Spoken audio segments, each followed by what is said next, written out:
Money works on rules most people never learn. They're not in your constitution and they're not in your textbooks, but they've shaped wealth for more than 3 centuries. These rules decide who rises, who struggles, and who spends their entire life running in place. Today, we're going to break those rules open. Gresham's law is one of the oldest principles in economics. Back when coins were made from real gold and silver, kings and emperors began mixing cheaper metals to stretch their supply. People immediately figured it out. They kept the pure coins for themselves and spent the watered-down ones. Over time, the good money vanished, and the bad money stayed in circulation. That same pattern still exists today. Except now, instead of metals, we use credit, debt, and trust.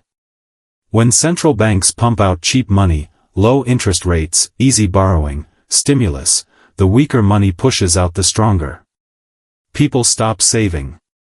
They start speculating. They chase quick returns because patience no longer pays. And who benefits the most? The people closest to the money printer, banks, corporations, investment funds. They get first access before the currency loses value. By the time that money reaches workers, consumers, and savers, its power has already faded. Gresham's law isn't ancient history. It's your paycheck losing buying power year after year. The second rule was discovered by an 18th-century economist named Richard Cantillon. His insight was simple. Money is never neutral. When new money enters an economy, it doesn't affect everyone equally. It flows unevenly. Imagine water pouring into a field. The area closest to the hose gets soaked first. Everything farther away barely gets wet. That is exactly how new money works today. When central banks print money or governments spend heavily, the first receivers are corporations, investors, and asset owners. Stock markets rise, property prices jump, executive bonuses explode. But ordinary people? They feel inflation before they ever see the benefits. Prices rise before wages do. Rent climbs before income does. Groceries get expensive before paychecks catch up. This is not a theory. It played out after 2008. Trillions injected into the system. Stocks tripled. The top 1% got richer than ever. Meanwhile, the median household stayed flat. That's the Cantillon effect. It is the quiet reason wealth keeps flowing upward.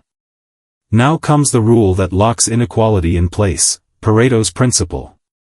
The 80-20 rule. In any system, 80% of results come from 20% of participants. Applied to wealth, it means a small minority controls most resources, and over time, that minority shrinks even further. Pareto discovered this in the 1890s when he noticed 80% of Italy's land was owned by 20% of its citizens. Today, the numbers are even more concentrated. Corporations, markets, wealth distributions, all follow the same curve.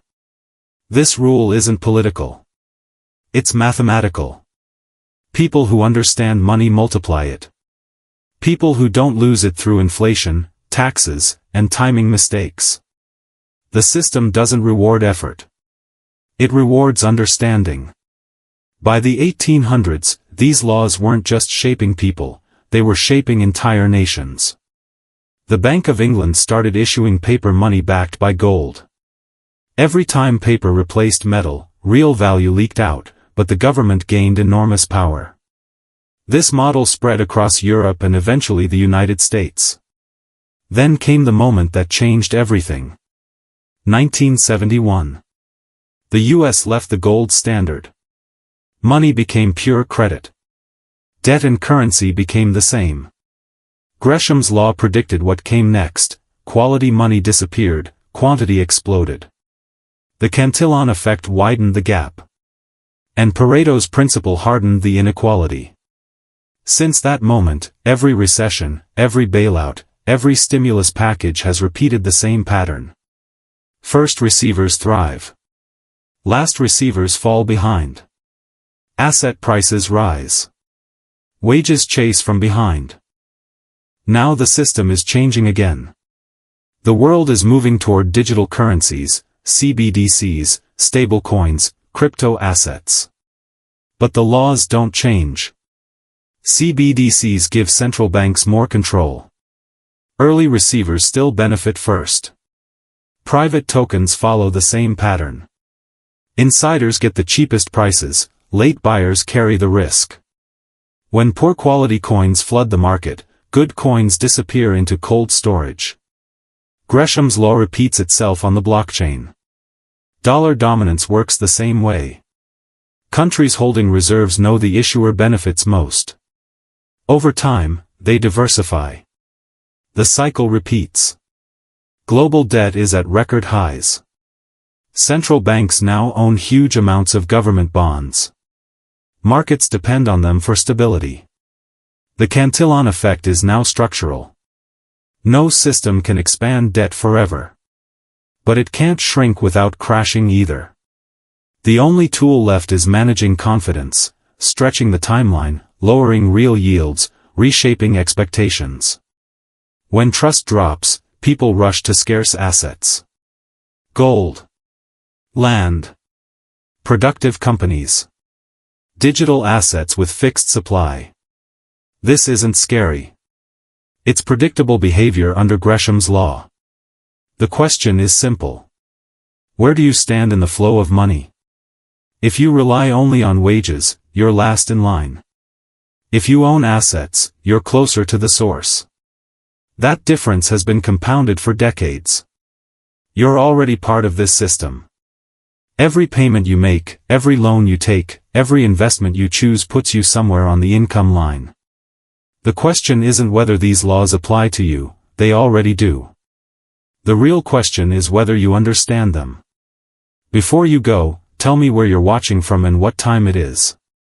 Your comment helps build a global map of people learning these rules together. Stay alert. Stay informed. The laws of money never change. Only the players do.